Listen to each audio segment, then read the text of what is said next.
going to feel a little bit of a cheat here, really. I really think that those girls, well done girls, good stuff. I've been coming here for 10 years and never won a bloody thing, so I'm up here still as a novice. I go home and they say, yeah, I'm still a novice. So anyway, this is Henry Lawson's Since Then. And it's about when he meets an old mate that he's been swagging with out up in Brisbane. And he's dressed resplendent like I am now. But anyway, Since Then by Henry Lawson.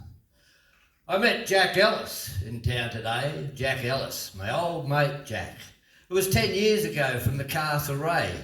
We carried our swags together away to the never again out back. But the times have altered since those old days, and times have changed the men. Ah, well, there's little to blame or praise. Jack Ellis and I have tramped long ways on different tracks since then. His hat was battered, his coat was green, the toes of his boots worn through. But the pride was his. 'Twas I felt mean, I wished that my collar was not so clean, nor the clothes I wore so new. He saw me first and knew it was I, the holiday swell he met.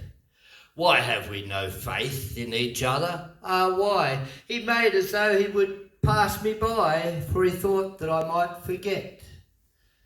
He ought to have known me better than that by the tracks that we tramped far out, the sweltering scrub and the blazing flat, when the heat came down through each old felt hat in the hell-born western drought. The checks we made in the shanty sprees, the tramps in the great blind scrub, the long wet tramps when plains were seas, and oracles worked in days like these for rum and tobacco and grub. Could I forget how we struck the same old tale in the nearer west when the first great test of our friendship came? Ah, well, as little to praise or blame if our mateship stood the test. Heads, he said, but his face was stern, tails and a friendly oath. We loved her fair, we had much to learn, and each was stabbed to the heart in turn by the girl who loved us both. Or the last day lost on the Lignum plain when I staggered half blind, half dead, with a burning throat and a tortured brain. And the tank, when we came to the track again, was 17 miles ahead. Then life seemed finished, then death began. As down into the dust I sank, but he stuck to his mate as a bushman can, till I heard him say, "Bear up, old man," in the shade of a mulga tank. He took my hand in a different way. I thought how we parted last, and we seemed like old friends with naught to say, and who meet good day, and who part good day, who never have shared the past.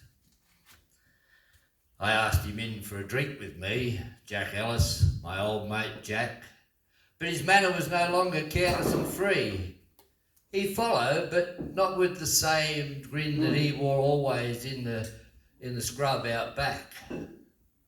I tried to live in the past once more, or the present and past combined. But the days in between I could not ignore, for I couldn't help notice the clothes he wore, and he couldn't but notice mine. He placed his glass on the polished bar and wouldn't fill up again. Jack Ellis and I have tramped too far on different tracks since then.